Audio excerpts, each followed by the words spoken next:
Selamat sore teman-teman, apa kabar semuanya? Hari ini cuaca di tempat saya mendung dan kemungkinan akan hujan. Saya berharap di tempat teman-teman sekalian cuacanya cerah dan menyenangkan. Salam organik.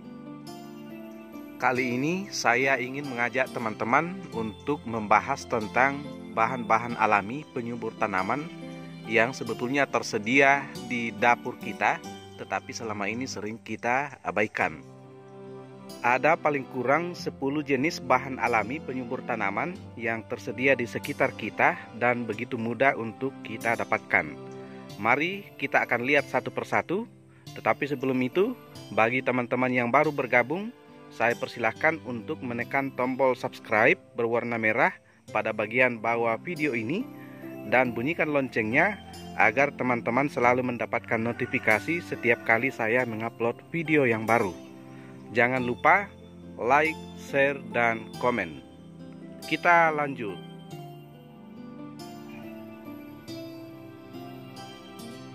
Nah, inilah yang pertama, ampas kopi. Tentu saja ampas kopi ini sering dibuang-buang dan sering diabaikan oleh teman-teman sekalian karena dianggap sudah tidak berguna lagi. Padahal ampas kopi ini mengandung unsur hara fosfor, kalium, magnesium, dan cuprum atau tembaga yang sangat berguna untuk pertumbuhan tanaman. Selain itu, ampas kopi ini juga jika diberikan pada tanaman dapat mencegah pertumbuhan jamur patogen, sehingga dengan demikian tanaman menjadi aman dari berbagai penyakit yang disebabkan oleh jamur. Ini adalah ampas kopi yang saya sudah kumpulkan selama beberapa hari teman-teman. Oke, kita lihat yang kedua. Nah, inilah yang kedua, yaitu ampas teh. Ini ampas teh, setelah kita pakai biasanya kita buang. Padahal ampas teh ini masih sangat berguna, dapat kita aplikasikan sebagai pupuk untuk penyubur tanaman. Ampas teh ini mengandung karbon organik, cuprum atau tembaga, magnesium, dan kalsium.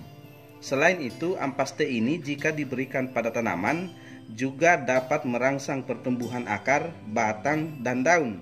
Selain itu juga dapat berfungsi sebagai antioksidan pada tanaman untuk mencegah berbagai macam penyakit akibat radikal bebas.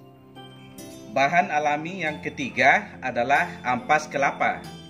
Ampas kelapa ini selain dapat dijadikan sebagai pakan alternatif untuk ternak peliharaan, juga dapat dijadikan sebagai penyubur tanaman. Ampas kelapa mengandung protein kasar dan lemak kasar dalam jumlah yang cukup tinggi. Selain itu, fungsi dari ampas kelapa ini adalah untuk mengatasi tanaman yang mogok berbunga atau berbuah, karena sering terjadi tanaman yang dipindahkan yang tadinya rajin berbunga setelah dipindahkan atau dibawa dari tempat jauh jadi mogok untuk mengeluarkan bunga dan buah. Nah, ampas kelapa inilah yang dapat kita jadikan sebagai bahan penyubur untuk mengatasi mogok berbunga dan berbuah pada tanaman kita. Nah, ini adalah bahan alami yang keempat, cangkang telur. Cangkang telur ini bahan pembuatnya 90% terdiri dari kalsium. Nah, unsur hara kalsium ini adalah salah satu unsur hara makro yang sangat dibutuhkan oleh tanaman dalam pertumbuhannya. Selain memiliki unsur hara kalium yang tinggi, cangkang telur ini juga dapat kita manfaatkan sebagai pengendali hama bekicot. Caranya adalah cangkang telur ini kita tumbuk sampai halus dan kita taburkan di sekitar tanaman. Selain itu, cangkang telur ini juga dapat menjadi pengganti kapur dolomit. Kapur dolomit salah satu fungsinya adalah untuk menetralkan tingkat pH tanah. Nah, itu dapat dilakukan dengan pemberian cangkang telur pada tanaman kita. Inilah beberapa manfaat dari cangkang telur untuk tanaman. Bahan alami yang kelima adalah kulit bawang. Baik bawang merah maupun bawang putih, keduanya memiliki khasiat dan manfaat yang sangat bagus pada tanaman. Kulit bawang mengandung unsur hara kalium, fosfor, magnesium, dan ferrum atau zat besi. Selain itu, kulit bawang ini teman-teman mengandung zat perangsang tumbuh berupa hormon auksin dan giberelin. Kedua jenis hormon ini sangat berguna untuk merangsang pertumbuhan akar dan pertumbuhan tunas baru pada tanaman kita. Selain itu, kulit bawang juga dapat kita jadikan sebagai insektisida alami karena mengandung senyawa asetogenin yang dapat mengusir hama pada tanaman. Inilah manfaat dari kulit bawang untuk tanaman. Nah, bahan alami yang keenam adalah kulit pisang. Kulit pisang ini, teman-teman, merupakan sumber unsur potasium atau unsur hara kalium yang sangat tinggi. Selain memiliki unsur hara kalium yang tinggi, kulit pisang juga berfungsi sebagai bahan untuk meningkatkan aktivitas mikroba di dalam tanah. Karena kulit pisang ini dapat menjadi media bagi pertumbuhan mikroba berupa jamur maupun bakteri yang berfungsi sebagai penyubur tanah dan tanaman. Itulah manfaat dari kulit pisang bagi tanaman kita. Nah, untuk bahan alami yang berikutnya, yang ketujuh, ini adalah yang paling banyak terdapat di dapur kita, teman-teman. Ini adalah potongan-potongan sayur. Ini ada potongan sawi, daun kelor, daun kangkung, dan daun singkong. Ini adalah potongan-potongan sayur yang merupakan salah satu sumber unsur hara nitrogen sebagai penyubur tanaman. Unsur hara nitrogen adalah unsur hara pokok yang dibutuhkan oleh tanaman, dan itu terdapat pada potongan-potongan sayur yang ada di dapur kita yang sejatinya sudah siap untuk kita buang. Tapi kalau kita manfaatkan, maka ini menjadi bahan yang sangat berguna untuk tanaman. Selain sebagai unsur hara nitrogen, sayuran ini juga di dalam tanah dapat berfungsi sama dengan kulit pisang, yaitu sebagai bahan untuk meningkatkan aktivitas mikroba di dalam tanah, sehingga dapat menyuburkan tanaman kita. Itulah manfaat dari potongan sayuran untuk tanaman kita, teman-teman. Nah, bahan alami yang kedelapan adalah air cucian beras atau air leri. Air cucian beras ini juga merupakan bahan yang sangat mudah kita dapatkan karena setiap hari kita hasilkan di dapur kita. Air cucian beras merupakan sumber karbohidrat, vitamin B, berbagai mineral dan protein yang dibutuhkan oleh tanaman. Air cucian beras juga dapat berfungsi untuk mendukung kerja hormon pertumbuhan seperti auksin, sitokinin, dan giberelin pada pertumbuhan tanaman.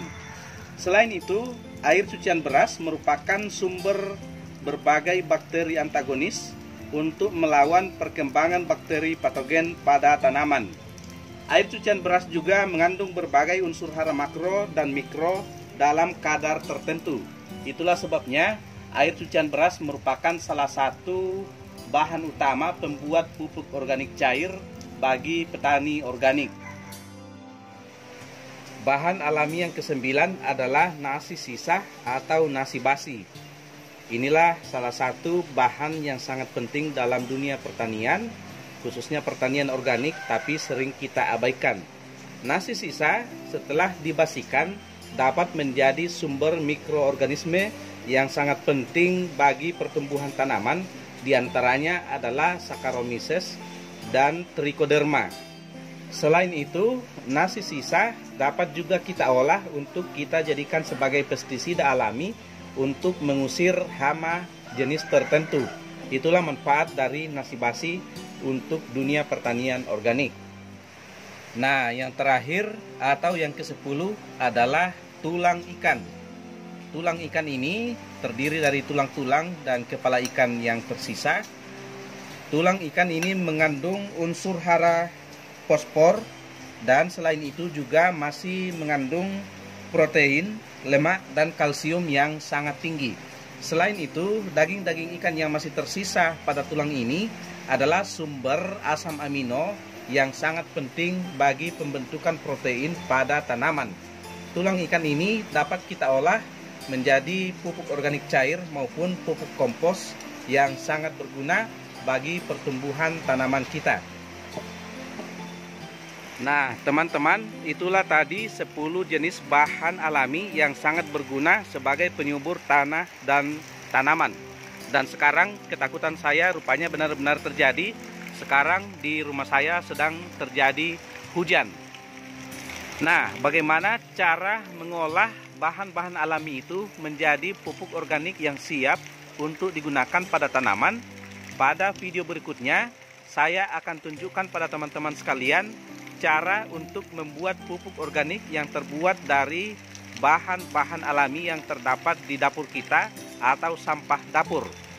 Nah, kalau teman-teman melihat bahwa masih ada bahan-bahan di dapur selain 10 yang telah saya sebutkan tadi, silakan sampaikan pada kolom komentar di bawah. Itulah informasi yang dapat saya sampaikan kali ini, teman-teman. Semoga bermanfaat untuk teman-teman sekalian. Salam organik.